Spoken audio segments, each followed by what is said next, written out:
Hello and welcome. My name's Campbell. This is Spiral Up, and we have Howdy back for another chat. Rules of the Realm, and we've been this is I think number 4 or 5 now. Where we're basically talking about what are the rules down here. Are there rules?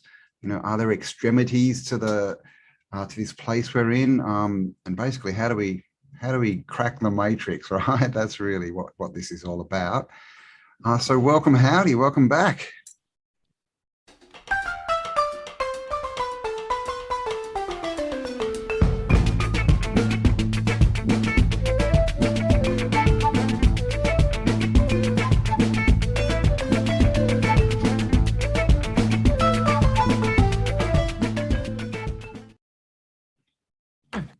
Yeah, good to be here. It's taken us a few weeks to coordinate this, but we're here. And interestingly, the world is sort of getting another layer of gasoline thrown on the fire right now on many levels. And that's another thing we can talk about, trying to understand the reality as well based on what we're experiencing, because it is revving up. There's another layer to the fire going on. Indeed, indeed. And I guess we can start with touching on, history, right? A lot of people know I'm into history. A lot of people may or may not know that you've written a book on the World's Fairs. I will leave a link to that below if you want to go check it out. And there's this, concept of rabbit holes. Are we wasting time? Are these all set up to distract us, to head us down rabbit holes that really have no bottom? And you spend years and years running around, collecting up all this information. You come back up to the top and you realize I'm no further ahead than when I started 5 years ago.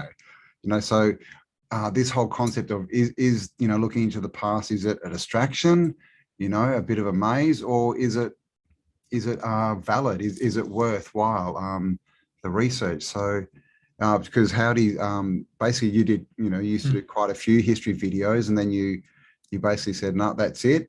I'm going to sort of focus on things that I think are more productive. But then you seem to have got drawn back. You've done a couple of videos on the World's Fairs lately. Yeah, a little bit has changed. And actually, I did an interview with Bart Marshall a few days ago. Really interesting guy who went through a sort of an experience in Vietnam and then did 20 years of sort of digging into knowledge. And the interview is fantastic with where we are, where we're going.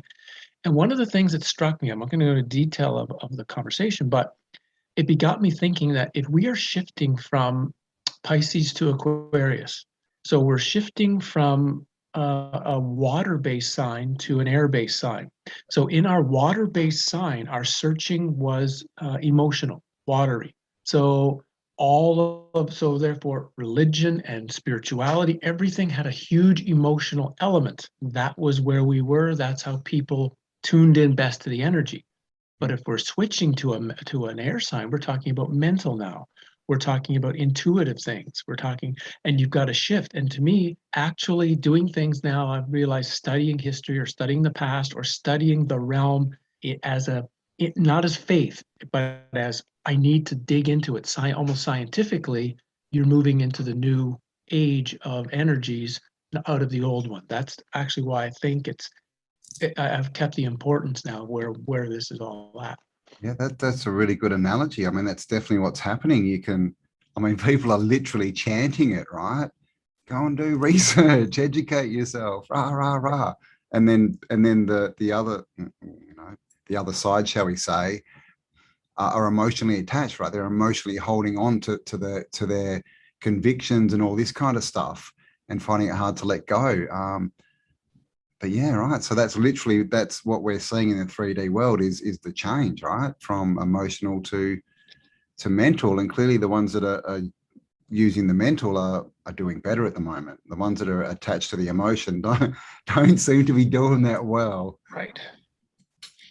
Right. Like if we switch this back, so we think when the change happened last time, when it went from Aries to Pisces, it would have went from a fire sign to a water sign, right? So you're moving from, and I don't even know what a fire sign, you can think what an earth sign would be like, but a fire sign from the standpoint of truth seeking and understanding, it's like maybe it's a divine spark, just instant knowing or something. I don't know what would be in that realm.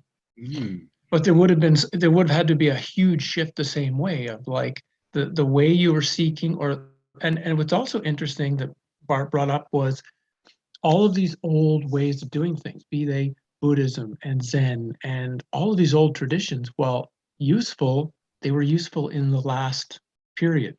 They're not really useful now. And we are at the cusp actually of, because we have to create an entirely new spiritual tradition for the era we're moving into. That the old traditions, while of value, are not going to be what we need going forward. And we are literally at the point of creating the new thing. Yeah. Yeah. It's very interesting. There's so when you like so much comes to mind when you say that there's all these new schools starting up and concepts and different ways of doing things and excuse me, and it really is a move away from like church, for instance. Go and sit down in the pew and listen to what the man tells you and take his version and and he'll tell you why you should be emotionally attached to it and why you should hate everyone who doesn't believe what you think and all this kind of stuff. And now it's much more about go and discover that for yourself. And there's things like Santos is bringing back the Syncretism Society. He's literally trying to bring back the mystery schools, which is getting back to a place where it's more intellectual. Right. And you sit around and you discuss ideas and you learn and it's all factual based. It's not this airy fairy. And as well with that, there has definitely been what do you call it, a downturn on all these spiritual people, right? The last sort of 20 years we had all these I'm so spiritual people. Look at me, I've got crystals and beads and I'm sitting on a cushion, I'm so spiritual. And people used to get attached to the persona, right? Oh, look, he definitely looks spiritual. Oh, he's Indian, he must be spiritual. Oh, and it wasn't to do with the information. And now everyone's like discarding that. That's literally like, well, yeah. What can I do with this? Nothing. Well, see you later. I'm going for something that's going to give me actual practical results. Done with the area. Yeah, and I guess it's not that it's necessarily, of no value. All of those practices and things are of value in the right era, in the right time frame. So in 1,000 years ago, in the middle of Pisces, it would have been perfect. Yeah. Now that we're making the shift, the energies of our realm, that's one thing we can talk about, of the realm. We do know we go through processional ages, and each processional age energetically changes. And you have to know that to make, especially if you're on the cusp of it, to make the energetic change. So interestingly, like things like mystery schools want to come back, which yes, are very examination, well, I don't want to call them thought-based, but very hermetic. And hermetic is very much the study of everything, right? Almost like the Renaissance. Like the Renaissance would have been right now. It's like if the Renaissance was a real thing, it was at the wrong period of time. It couldn't have survived in the midst of, it was too early. Yeah, that's a very good point. Yeah. Well, we know what the Renaissance probably was, so we won't get into that at this time. But yeah, this is the thing, and yeah, you have to be aligned. I think we're all finding that if you're not aligning, things are getting harder, right? If you are aligned, it's much easier to manifest and to all this stuff. But if you're not, just go on a YouTube, right, and look at all these people screaming at the world, it's your fault, oh, how dare you. They're all emotionally attached to this past, and they don't want to give that up and take responsibility, right? I think that's another big thing of this is when you give up an emotional attachment, and I'm just believing that because someone told me, and then you switch to information. That information has to make sense, right? So it becomes a lot more about responsibility. And apart from the fact that you have to be responsible to start researching and all this, and to say, well, maybe my point of view is more important to my experience than, the man in the dress standing at the front of the church. Yeah, these are really interesting things, I think, for all of us to really consider, that we're getting a chance to see some of it played out in real time. So changes that people want to make, or alterations or transformations, if it's coming now from a too emotionally based place, the realm's going to block it. And even in our own life, like I noticed last week, I got into some emotional just thinking in my day-to-day environment, and I wound up getting ill. I've been kind of fighting off some illness for the last few days. And now I can see that I think if we get too emotional now, as we're moving into this realm, the realm will kick back to us. But if we can stay back and step back and really just examine as clear as we can and come out with real, and I don't want to say logical, because I don't want to make it like it's all about logic or something. It's about, like you say, it's about being able to dig through what we research and come to a decent conclusion with what we see and then put that into play. I think that's going to have more value going forward than where we were. Yeah, and it's also going to give us the new ideas that we need. You know, we need to start breaking out and have all these new ideas and different points of view to be able to create something new.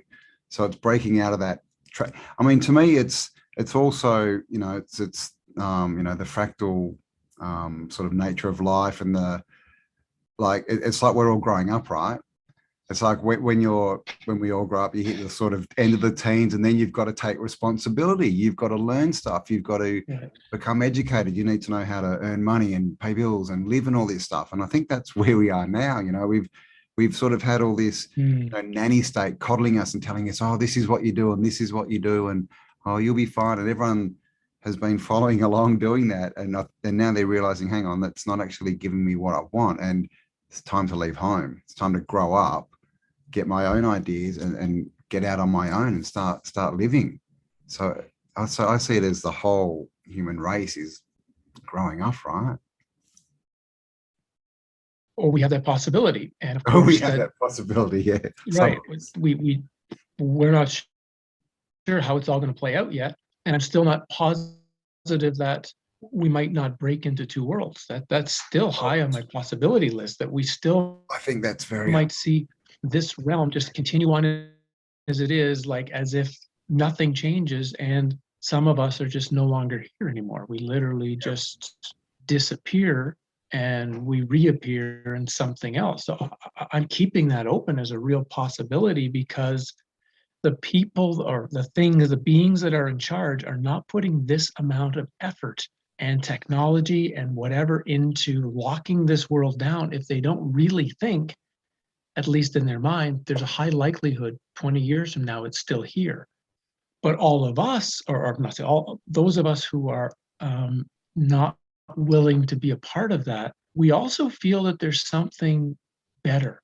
There's a different possibility, but as soon as we start to see it, but it may not be this particular world. This is just a world, and it doesn't mean we have to stay here. We might be able to do this in a slightly different reality. I have to leave home. And this is, I've also noticed, you know, there's a lot of, with this talk about the split, everyone talks about, you know, we've all got to raise our vibration. But what I'm also noticing is so many people are lowering theirs.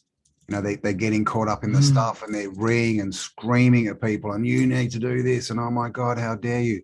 And they're going down, like they're lowering their vibration. So the split is where, you know, some people are going up, some people, so it is getting bigger. It really is. And it's going to be to the, I mean, at the moment, we can't really communicate with those people anymore, can we? I mean, can you imagine having a conversation with someone who believes the narrative? I mean, the split is that big already. So I think that's a definite possibility. And just on the emotional thing, I found. Are we seeing are we seeing Cro-Magnon? Oh, sorry, are we seeing just Cro-Magnon and Neanderthal played out? Yeah, I mean, we're told it's, you know, it's some evolution or whatever, but we could literally have seen two completely different types of beings that had no way of communicating anymore, just like what we're maybe seeing here. Yeah. Well, that's the story they tell us, right? You know, one was a lot more mentally advanced, you know, had more skills, and they just couldn't communicate anymore. And I think that's what's happening. It feels like that. And as far as the emotional thing, I found last week, same thing. When I was, you know, like that emotion of, you know, when you want something to happen or you're trying to make something happen, it's like, you know, just you really sort of try to use your emotions. It doesn't work at all. Like it's just stopped working. Everything just tends to just fall apart when you do that now. And what I've learned my lesson last week is you just got to let go. And the intellectual learning part is we can't control it, right? We can't control life. We can't control what other people do. We don't. So you've got to be in a place where, well, I'm just going to trust. I'm just going to go along, and whatever comes my way, and I'll deal with it then. And maybe what looks bad now to me emotionally actually isn't. If I can see it for what it is and not be attached to it, then I can get over it. And who knows what happens down a week or down the track, it might all turn around. I'm like, oh, that's why it happened. Of course. So yeah, I think that's a big thing is detaching emotionally from from what we want or what we expect. We've got to sort of be more open to possibilities. Yeah, I like that. This idea of having a bit more, at least a bit more trust that the whole reality isn't here to just screw us over. That it seems that way, but that there's other elements that are in play here that we don't fully know, and we have to at least be able to say, even if we don't totally believe it, I think we have to just step back and say, yeah, but maybe, I'm not going to become emotionally attached or try to force it to happen, but I'm going to be aware for when it does, so that I can be clear and take the steps needed when something does appear in my day-to-day world. Yeah, definitely. Because we're at that. I think we all know this is all about making a choice, right? And this is all about sovereignty, and we're pretty much being forced to choose. You're going to stand on your own, or you're going to go with the crowd and the system. And people are choosing, and yeah, that's really the choice. It's choosing the past, which is the system, or it's choosing the future, which is thinking on and standing on your own 2 feet and going forward and building something different. And I think that's scary for a lot of people who have relied on the system. Like these people who get their job and like literally some people at retirement, they're like, I don't want to retire. I wouldn't know what to do if I didn't go to work every day. So these people don't even have anything bigger to grab onto, that they are stuck because they haven't hit the mental part where they can see a different reality. Maybe it's all, oh, why me? Oh, this is the way it is, going around in circles. Oh, it always happens this way. Which is really emotional. That is emotions, isn't it? Because you get into that state of like, oh, poor little me. Oh, blah, blah, blah, blah, blah. So yeah, I think there's definitely lots going on with, yeah, that's very good. Emotional to mental. So, yeah, water to air. And of course, that's still where the study of history is useful, because really what you're studying, at least recent history, we take the last 200 years of study, you're studying the system that we've lived under. That's really what history is. It's the creation and the interplay of the system and what happens to those who don't follow the hand of control. That's really what the last 200 years has been. So the study of that really takes you, if you do that properly, to actually having a type of realization or awakening of where the world is and understanding how it got here on some level, and more importantly, to decide, and I don't want any of that going forward. I'm not interested in turning the clock back 30 years. I don't want any of it. It's time for something way different. Yeah. I think it gives us that perspective that we've got a choice. We're no longer in this, oh, it's just this, evolution that's just rolled out and we've just ended up here because things, we can now see that someone's come in and manipulated and that they've been playing with our choice and getting us emotionally attached to things. And so that's, I think, part of the learning, right? The mental aspect is understanding that. And the other thing is, the law, right? Water is maritime, right? That's what we've been under. We're all lost and dead at sea, right? And now what's happening, everyone's talking about sovereignty and about the land and standing up on your own 2 feet. So even that has gone from water to air. Right. And I don't know about you. I mean, I've looked into some of this stuff, maybe because you've got some tarot people that you work with, they might know better than me, but Aquarius is one of the very strange signs because it's, of all the signs of the zodiac, it's the hardest to really pin down. You know, like Taurus, you can pretty much say these are Taurus idea, but Aquarius has so many strange pieces that puts it together. You could say two almost opposite things and they both fit into Aquarius. So it's also an odd age in that it's not like Libra where you could just like, we're heading into balance as an air, mental balance. Okay, that makes sense. Or Gemini, well, we're going to be heading into two completely different avenues in both, but Aquarius, because it's got the water in it, right? There's the water in the image, and so it's very odd sign. It looks like water, but it's air. Yeah. Yeah. I mean, Aquarius is the water bearer, isn't it? Is that correct? I think it is the water bearer, but it's not a water sign. So maybe that's part of it. It's a confusing age. I mean, it's definitely starting off confusing. But I mean, maybe it's also because we can't pin it down so much. It's not supposed to be, right? Like this is part of it. We're supposed to maybe not know all the nuances and actually trust a bit more in what's going on and the plan, if you want to put it that way. But yeah, just noticing, well, look, this is a big system and we don't make all the rules. And I guess if you believe that that's for you, then good things will start happening, right? If you believe it's a prison planet and you're here to be locked down, well, you'll get that as well. It's really what we, how we see it, isn't it? Like maybe it's supposed to be uninterpretable. Or at least I think the way I've come to see it a bit is that it's certainly meant to distract you. It's certainly meant to keep you focused on a lot of things that aren't really important.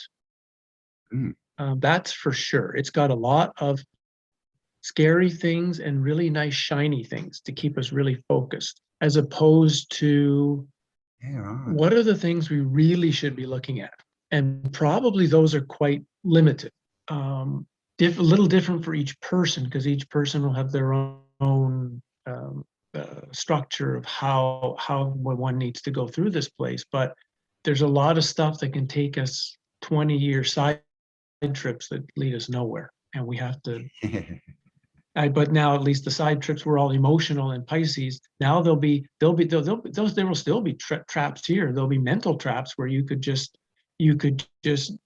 research forever, like you were talking about. When is the time to leave something? That's an important part to know too of what we're talking about. It's important to research, but at what point do you say, I know as much about this topic as I need to know. I don't need to really know more about it right now. I can go on to something else. I'm not going to stop my examination, but I'm going to shift to examining something else. I think that's also an important part of it, is knowing when to shift. I totally agree. It should be a journey.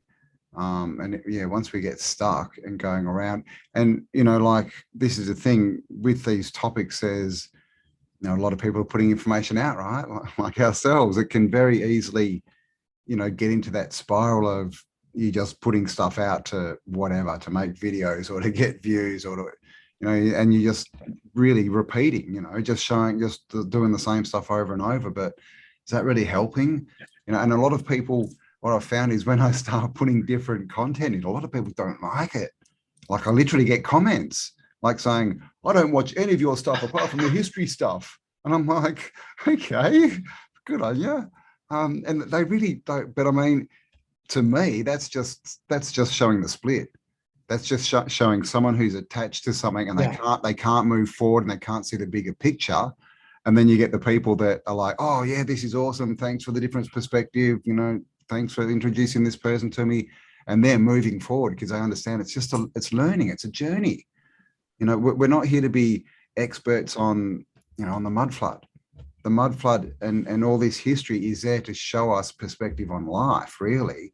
To maybe we don't know everything. Maybe things here have happened here. Maybe the books are wrong. Maybe we've been duped and we need to get our own information, because that's the other thing, right? Once you learn that it's all false, what do you have to do? You have to go and learn, right? You have to become an Aquarian, go into the mental. And that was an interesting comment there you made too about the people with your channel, at that sense of, because again, that's an emotional kind of attachment to feel safe, right? If you stay in the box of where you study, you're safe. But as soon as you're asked to go outside the box and look at something else, well, that's scary. I might look at things or dump things I don't really want to get into right now. So I'm just going to stay here, and I'm demanding you stay there as well because that's threatening me. So it's also this sort of childlike emotional kind of wall, as opposed to a true spirit of adventure that just says, well, this is what I really like, but okay, this is new. I'll see if this interests me or not. And okay, and maybe it does, maybe it doesn't. Yeah. It's very much like a emotional, like a child, right? Child in a sandbox. I don't want to play that game, you know. I just want the truck. Take your fire engines away. I want.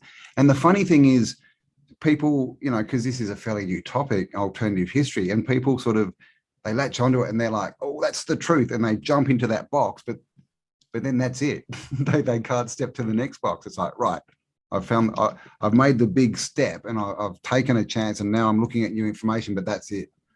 That's my new box. I can't go any further. And that's another strange thing. They sort of take this step, but it's only into another cage.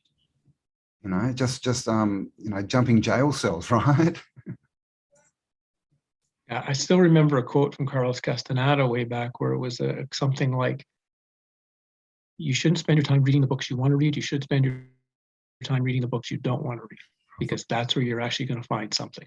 Yeah, which is also, and I've done that a few times, you know, when we used to actually go to libraries years ago, get books, and I'd sometimes go to an aisle. I'll never go down. I'm going to pick something out of this aisle. I don't know what it is, and I pick something, and I'm going to read it. I'm going to make myself read it. You know, it could be the weirdest subjects, but it still turned out to be kind of interesting. There was something in it that was like, oh, I never would have thought about that. So it's also a key part of that is to be aware that there's lots more to look into and study than we think, and it's okay to test out a place and find out it's not really for me, but you checked it. Yeah. It's at that comfort zone thing, right? You know, if it's comfortable, you're not going to learn anything. You're not going to grow. You're just sitting on the couch being comfortable. It's only when you step out and you're like, oh, that's a bit weird, but I'm going to do it anyway, that you start to learn. I mean, clearly. It's like the sandpit, right? The kid in the sandpit, he's not going to learn anything new, but his mate who gets up and runs off and chases the dog down the park or whatever, he gets new experiences. So I think it's a big, and this all comes back to the emotional and the mental, right? Sitting somewhere and feeling, because it's about feeling safe, which is an emotion, right? It's feeling safe. I feel safe here with this information. Okay, yep, I'm good. I feel safe. If I go there, I might not. So I'm going to stay here where it feels good. So it's definitely an emotional response. It's definitely not the mental. Okay, so I got something. Well, while you're talking, I just happened to look up the traits of the age of Aquarius. I just was curious. So I found some really bizarre things. So the first thing I found is what Wikipedia, our wonderful Wikipedia, would tell us about the age of Aquarius. So we're going to start with that.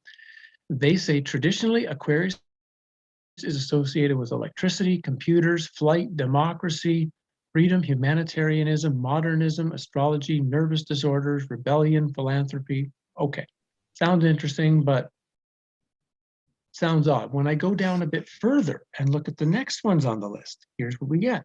The age of Aquarius foretells a shift beyond technological and medical information and calls for a better way of working with each other. Better way of working with each other. Next one. The age of Aquarius follows a similar progressive forward thinking, we versus I, mentality of vision, rebelliousness, innovation. It's the misfit lone wolf or mad scientist. It's a rebel with a cause and sometimes without one. Isn't that interesting? Because it's kind of a little bit what we've just been talking about. Yeah. I mean, that's us, right? Us crazy people, right?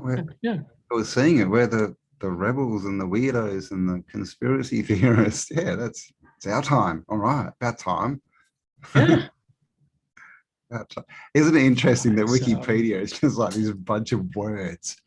Oh, it's flight and it's this and it's this, and that doesn't mean anything. Like you'd read that and, like you said, you just get confused. So maybe it is giving them the right message, right? Aquarius is confusing, but the other thing I'm seeing a lot of is this talk of quantumness, right? All this quantum computing, quantum this, quantum fields, quantum money systems, and that to me seems that it's very, Aquarian, right? It's sort of mental higher stuff. It's not emotionally attached to things. It's more free flowing. It's not as controlled. So I think that I've definitely seen that starting to emerge, and so all the tech that we're used to is going to change.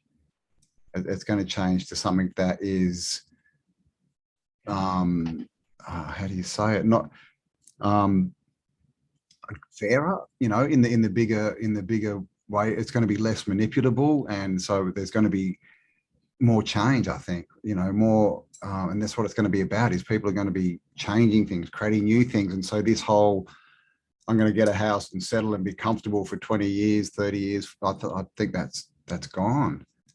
It's all going to be about who can adapt, who can, work with other people, work in the flow, bring out new ideas, extrapolate on things and work them out and bring them into the 3D world or consciousness, and break away from just oh yeah, I'm feeling good, I've got my house, I've got my veggies, I've got my kids, oh yeah, another 20 years and I might be able to retire.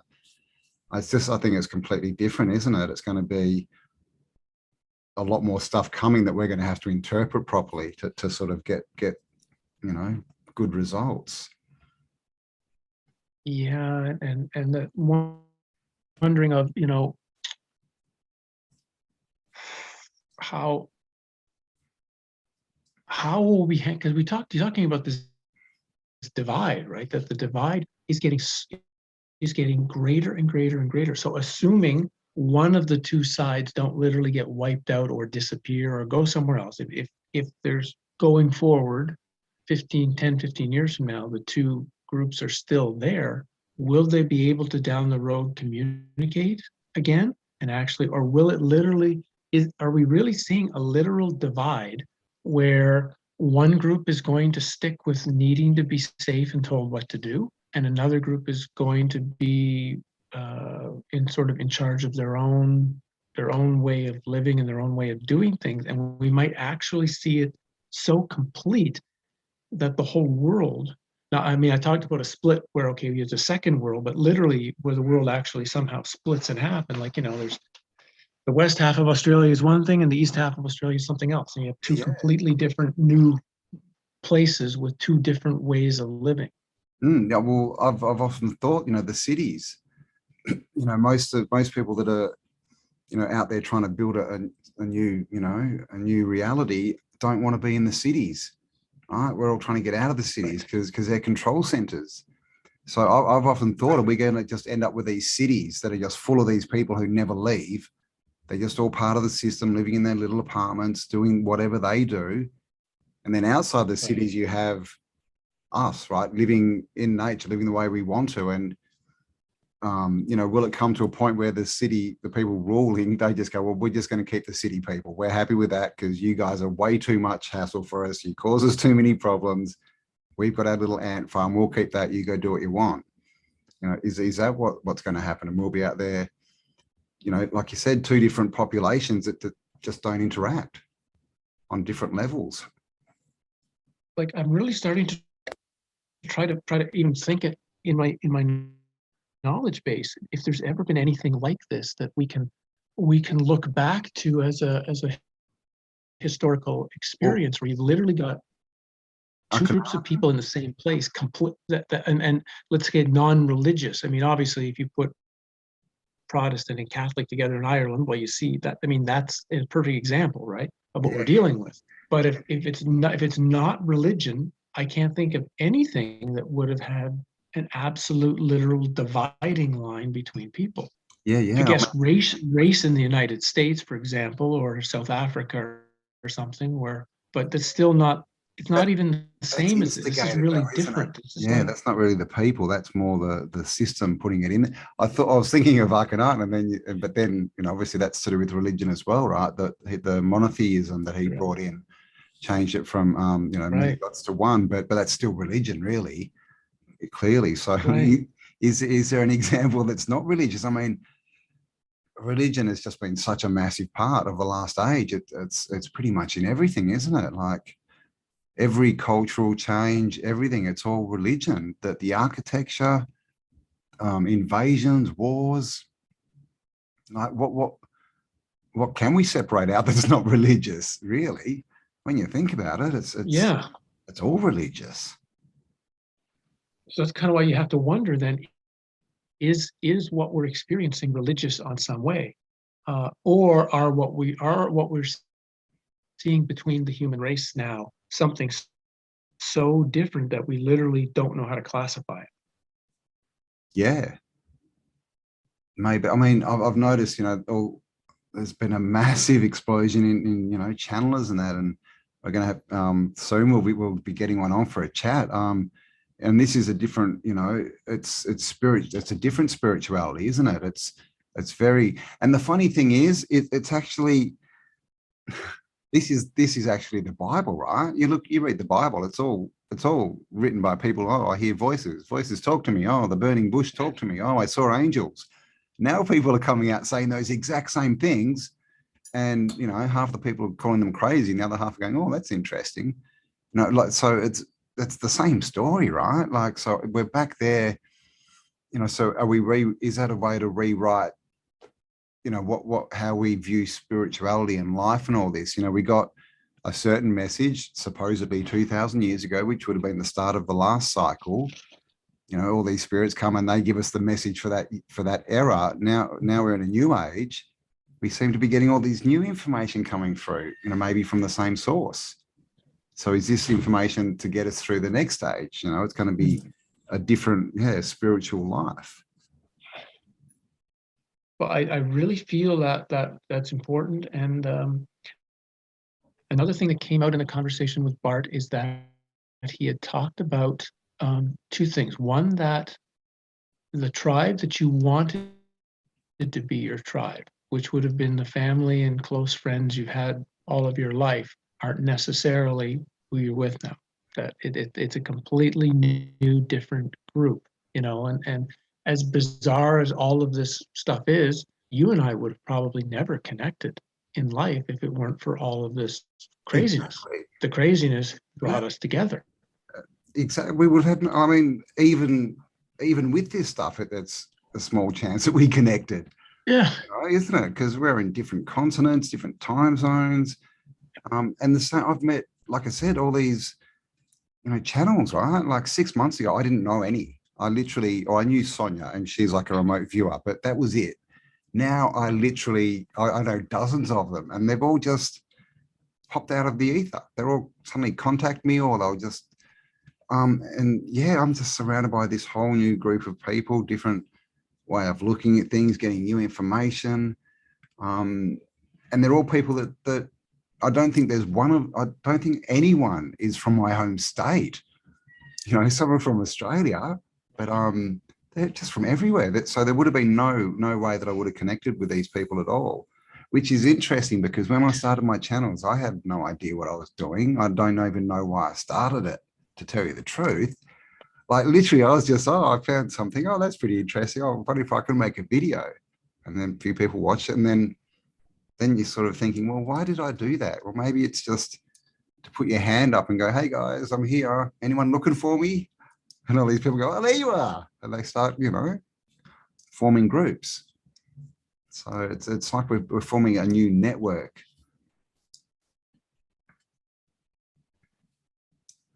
Yeah, and that sort of, again, it was this idea of, because sort of after 2012, it was when this sort of alternative look at reality started with the flat Earth movement. Really, that's where kind of all of this started really building this big change.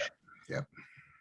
And it took on a religious fervor eventually. You were depending on which side you were on, you were like religious attack on people. And then, yeah, about 2016 became this new sort of look at this old civilization, mud flood, Tartaria, whatever you want to call it, this concept of this sort of previous civilization in these buildings. And it just sort of sprung up out of nowhere. Like if I had tried to write that book, or you and I tried to have a channel on that 10 years ago, nobody would have paid any attention to us, literally. So it was a combination of something in the ether was right for that moment. And I couldn't believe, because I started the research in 2019, so a little late from the beginning stages of it. But I noticed as I was doing the research, the channels that I was watching, they were growing so rapidly. They were going from 3,000 and 4,000 views to 6,000 to 10,000. It was just like people were coming to hear this information at this time. And it was like, and there's a reason for it. There's a reason so many people are so interested in it now. I agree. Yeah, it's like you said, it's not just one topic. It's, shape of the realm, it's history stuff, it's all these different things that we see, and it's all, yeah, all the information is pretty much saying you're not really where you think you are, isn't it? When you get down to it, it's like right. it's your reality isn't even what you believe. It's not what we've told you. It's actually different, and that's what this age of Aquarius is as well. I think we're starting to realize, hang on, we're questioning, what are the rules of the realms? What are the extremities? What is this place? Where are we? Right. And that's what this information is. It's it's an unveiling, right? The apocalypse and all that. It's really about who are you? Where are you? What's your place and all this kind of stuff, because we've been just given this story that we just believed. And again, that's kind of emotional, isn't it? Because it's easy and safe. But when you've got to start looking out and going, well, I've been lied to and I believed it and I acted on it, then you've got to take responsibility. It becomes mental. And if you're emotionally attached to stuff, it's very hard to do that, right? Right. What? I'm not the fault. I'm not the problem. Come on. No, it can't be me. Yeah. Or that part, how did we believe it? How do we? I actually went to history, and I took history at university, right? I have a degree in it. And yeah, I could be annoying at times to my professors, but looking back, how could I have just taken so much of what they said automatically? Where was the critical mind that's here now? Why did I believe so easily then? And I guess part of it was conformity. Part of it was you want to try to get through this as easy as you can. I mean, it's tough here. There's all sorts of reasons as to why we could, or at least I personally believed it so easily, but still, wait a minute, like there's just so many pieces of information that should have made me go, but wait a minute, does that make sense to you actually, logically? Now that you see it, it's like, oh my God, how did I not see that? But I think it's got to do a lot with, the information we've already got, right? We can only go so far from what we've got in our mind and what we believe is reality. So, back in the day, the alternative history was, the pyramids and Teotihuacan and, all these places, right? Pumapunku and the sort of Graham Hancock kind of crowd and all that megaliths. And so from there, that was leaving your comfort zone, right? You had sort of information that you could go, okay, yep, I can go there. But as far as information saying, well, there was an advanced civilization 200 years ago that had free energy, that's another big leap. So I think we've got to take these things in steps, like we got the Graham Hancock stuff, and then he came out and said, well, guys, maybe it's not aliens. Maybe we built all this stuff. And that kind of got people thinking, oh, okay, maybe, okay. And then that sort of led into the, the flat earth and Tartarian. So it's all a journey, I think. That's why we can't see it, is we only know what we've got parameters for, right? And see, this is a question I ask so often myself about, the shape of the realm and all these channels, right? And people that are getting messages from aliens on spaceships coming from planets 400 million light years away. And I'm thinking, that's impossible. So is the reason they're saying that is because the only way they can get that information out is they believe they're on a ball with lots of planets around them. And so they have to give that information in that context, where if they believed it was a flat realm, then they'd give the information in that context. I think it's all about, you can't give someone a message, if they've got no information at all to begin with that they can bounce off. You know, if you've never heard that the flat Earth is even a possibility, well, you're always going to see a ball, and you're going to see planets, and aliens are coming from planets, right? See, this is what confuses me. Like, is this, where are we? You know, it's the thing, right? Where are we? Is this a realm? Because it seems that way, but all these people keep talking about aliens coming from planets 10 million miles away. So I think You it's know, what can we handle, right? it's always part of the challenge with this stuff is how much is coming really from an honest and true outside source, That as well. That as well. and how much is just our own inner stuff being reprojected back to us. It's one of those things when you talk about, when you see the people who talk to the dead, right? And they'll often, if they do present information to a person, it's usually the way the person they're presenting it to saw them or understood them.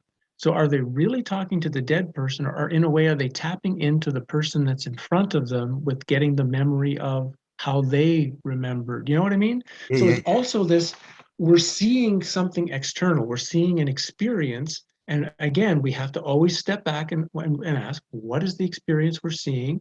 How is it actually, you know, don't take it at face value and really start seeing we can have many different pieces connected together. So that's a perfect example there of, you know. Hey, question for you. Sorry. No, go. Question for you, because I don't know if you'd seen this or whatever else. Did you see that Keanu Reeves is going to be starring in a television show about the World's I Fairs? saw your video where you talked about it. Yeah, I sort of had a bit of a look into it. It looks like they tried to make it oh no, it was Leonardo DiCaprio bought the rights or something, didn't he? Like 10 years ago. And but now Keanu Reeves is going to be Martin Scorsese. Oh, was it? Yeah. Well, it's Scorsese. He's the one who's got it, and I guess they've been sitting on it for a while. Yeah. But for some reason, right now is when they're starting to make the book Devil in the White City, which is two stories, right? Devil in the White City is the story of, on one side of it, it's H.H. Holmes, the supposed serial killer that was there at the Chicago Exposition, which is a weird story in itself. And then the other side of that book is all about Daniel Burnham, the supposed architect who built everything. So we know the TV show is going to focus heavily on the story of how this was built. And I started really recognizing it's not a coincidence, it's being made now. We've ruffled some feathers. Exactly. And we've been noticing this. I think people started sort of mentioning it, you know, probably 18 months ago, a few people, and everyone's like, you're crazy. What do you mean they're responding, you know, the system's responding to you?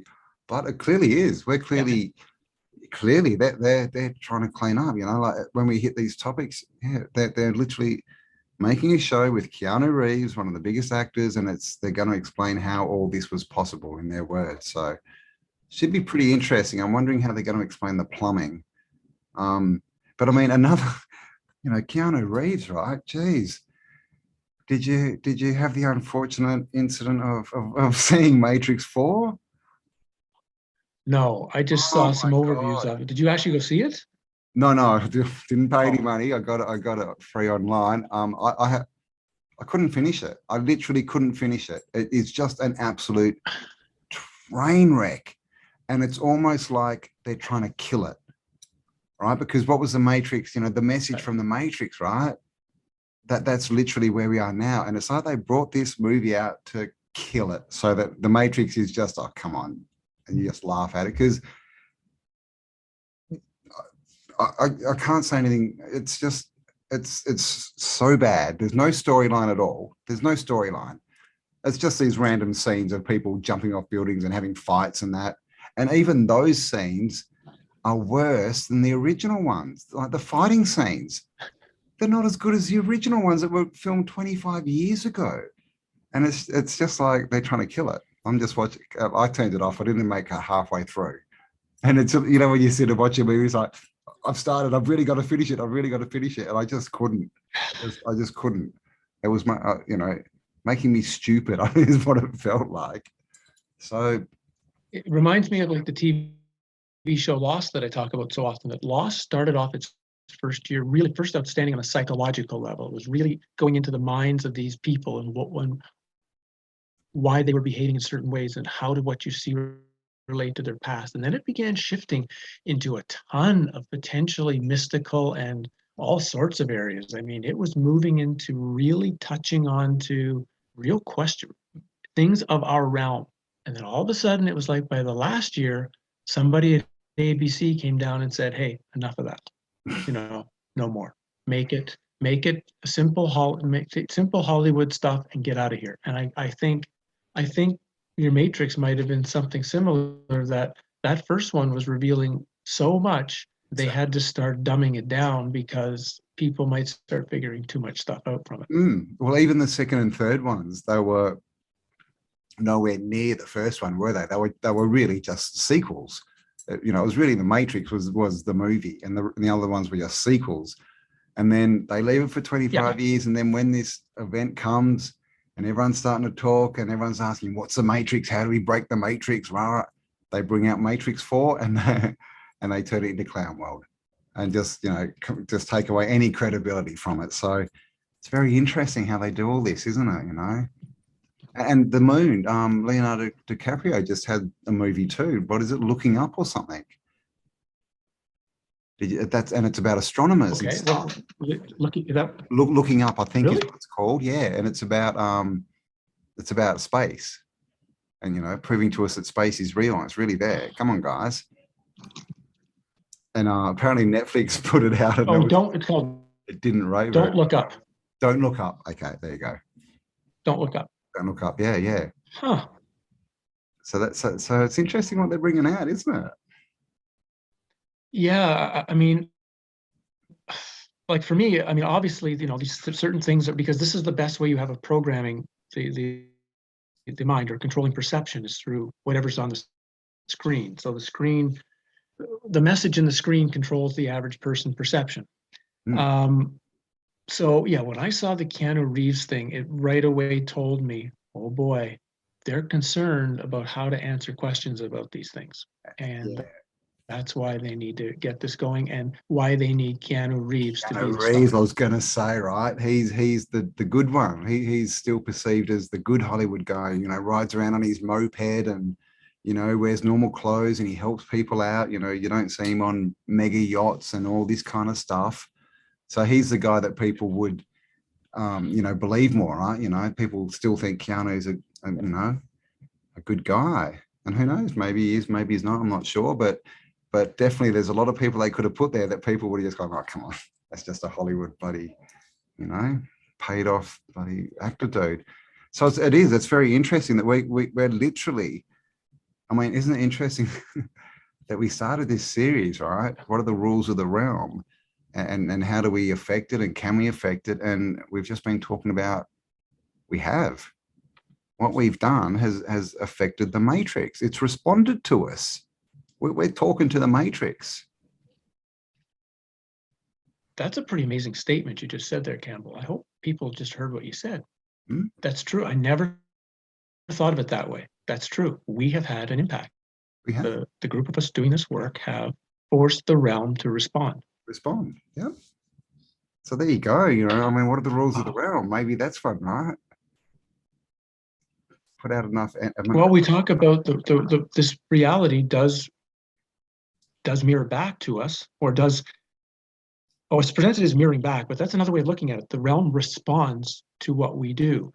The realm is trying to, we can maybe say that the realm, we don't necessarily totally say it's a prison, but let's just say the realm is trying to keep everything in a certain way, in a certain viewpoint, in a certain perception. And as soon as it gets enough push that people are trying to change the perception, it responds back to try to bring everything back in line, that there's this kind of interplay. So when you see the system do something different, its people have been pushing the systems around it for something different, and it's responding, trying to control itself.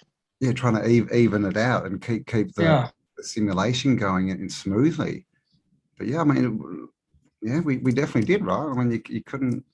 I don't know that you could argue with that all of us together collectively we've made the Matrix respond to us. We're in communication. So could you imagine what could have happened?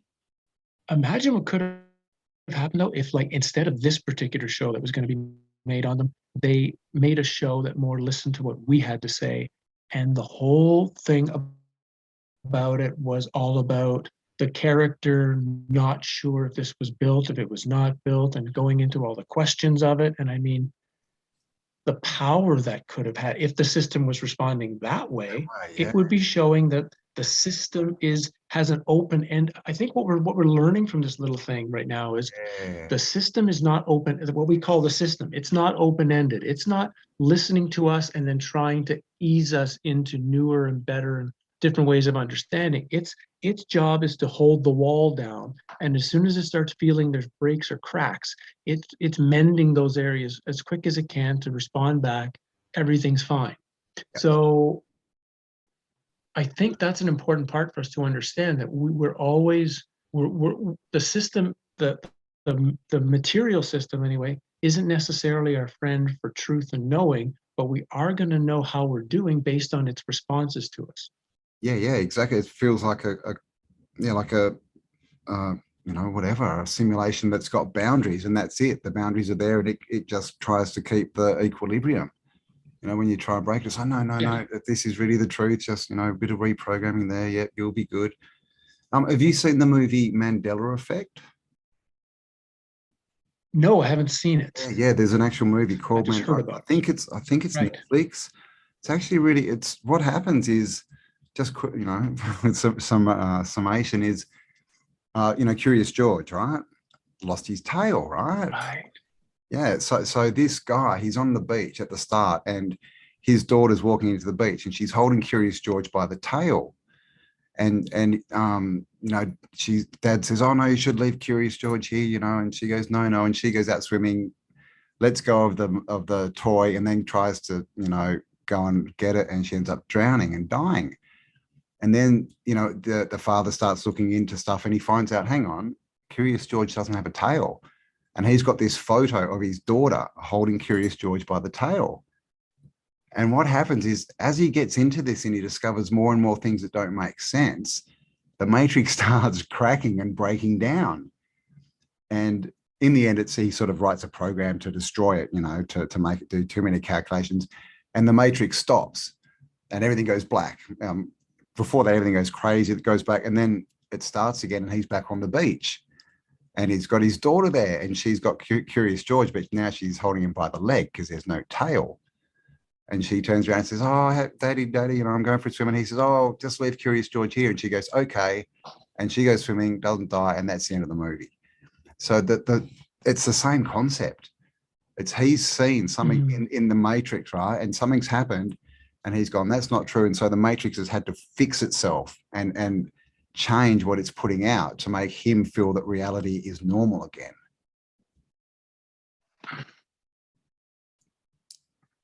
That's an interesting thing we're really discussing here. As we say, sometimes it takes a while for us to get to the point of why we're talking all the time. But this is a really important thing, and that is the sense of how much is the realm kind of just doing its own thing. It's if no one's pushing against the realm just doesn't have to do anything. It just runs on autopilot. But as soon as enough sheep kind of start getting to the fence and looking over the other side and start thinking, I might cross the fence and see what's over there, it now brings out the building crew to start building a brand new fence. That it's literally, I can't remember what books I was reading, but that was the thing. They were talking about like Maya, dealing with the realm, that Maya doesn't really care about anyone until they start getting to the fence. And once they get to the fence line and they might cross over, then it comes full bore to make sure you're staying here. So not only do you have to have enough intensity just to get to the fence line, once you actually get there, now you have to know, and the realm is going to respond to you being there. You need a second dose of intensity if you're really going to cross over and see what's on the other side of this. Yeah, so I guess the question would be, how do we get the realm to respond in a way that we want it to? Like you said before, it seems to be acting on a way that's just preserving itself and the story rather than taking that story forward. It's not. We're not seeing shows of how was this built? And you know, they give us a clue, oh, you know, blah, blah, blah. And we sort of start to work it out. We're being told, no, no, no, no, no, no, no, no, no, don't look there. Here's the story, believe this. So can we? The challenge is it might not. We might not be able to actually influence if you think of it as a computer program, then maybe we can't actually influence the computer program. All we can do is recognize it's not the end. The wall, you know, the wall it's showing us, the Antarctic ice wall, so to speak, of AI reality is not really the end. It's trying to get us to think it's the end. So really all we have to do is find its crack point.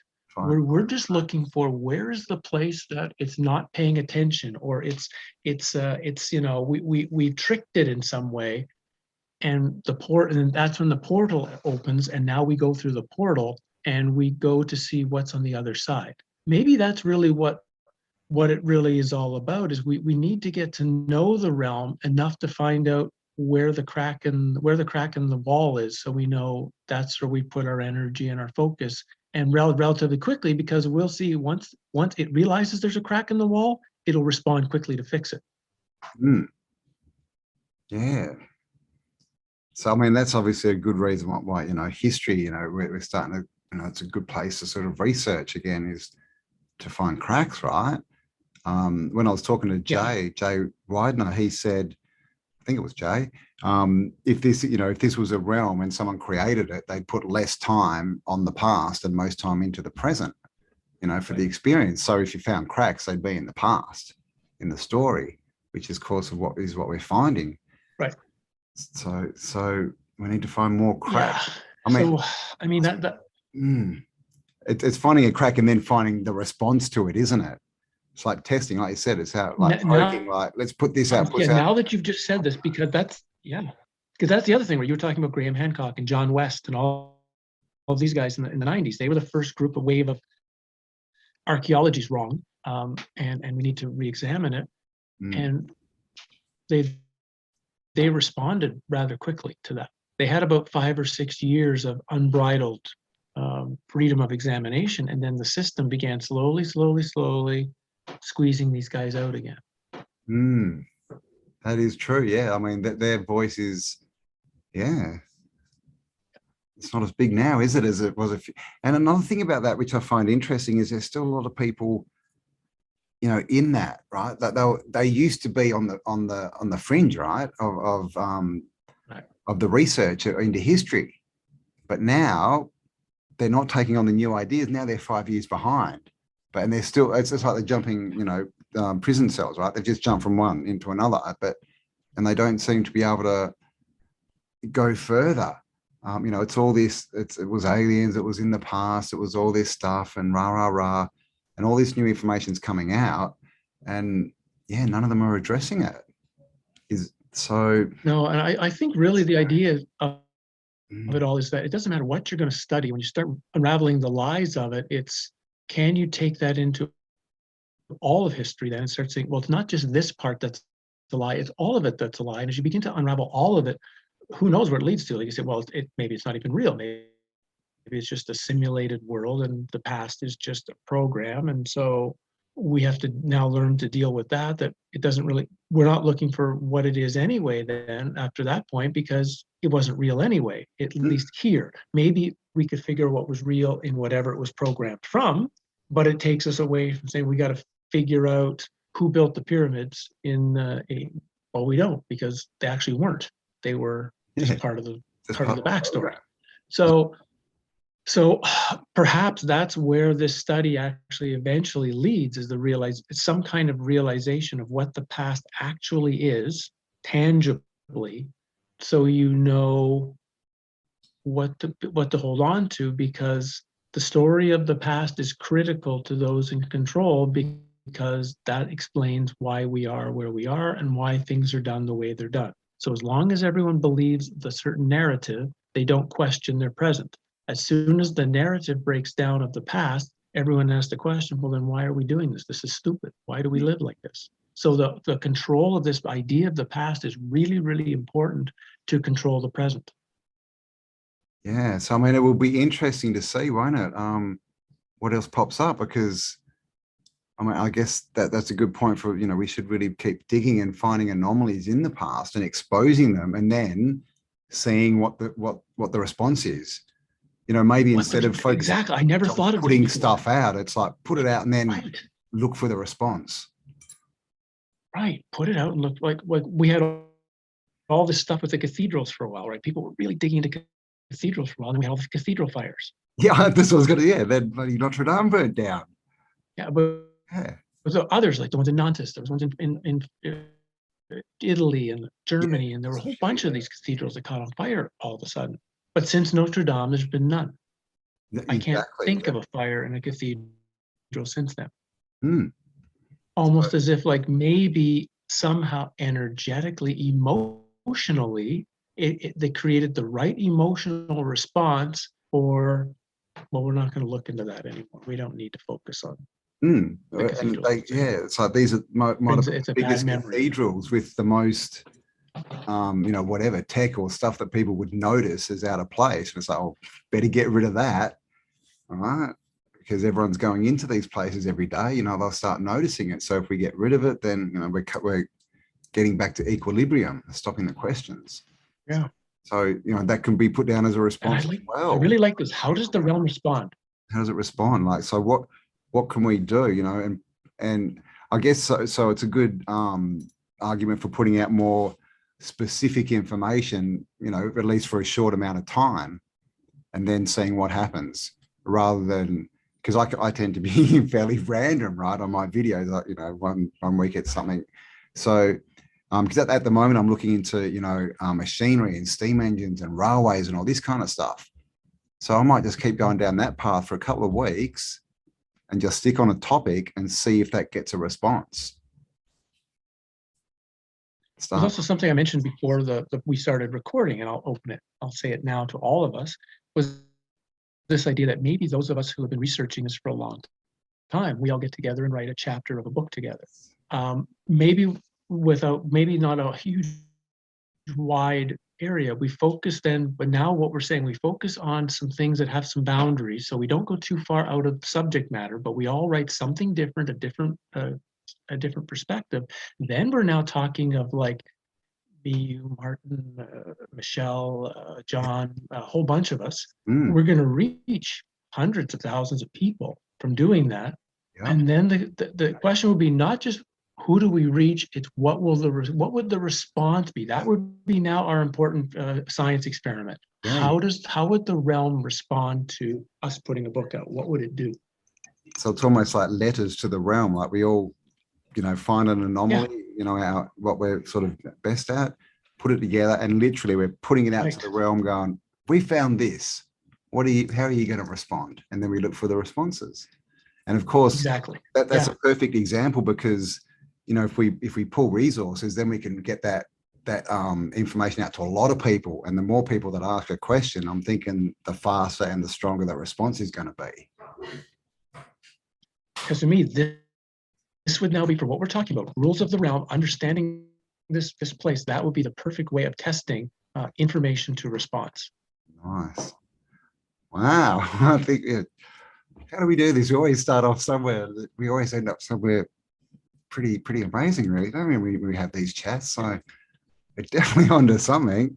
Yeah, okay. So I think we should definitely put that forward as an idea. So I'll contact some people. Obviously, if anyone's watching, John, Martin, Michelle, all these people, let us know. And let's start questioning the realm and see if we can get it to respond to us. And then, once we can do that, right, then we can get more specific, and we can really maybe start asking questions. Who knows where this will lead?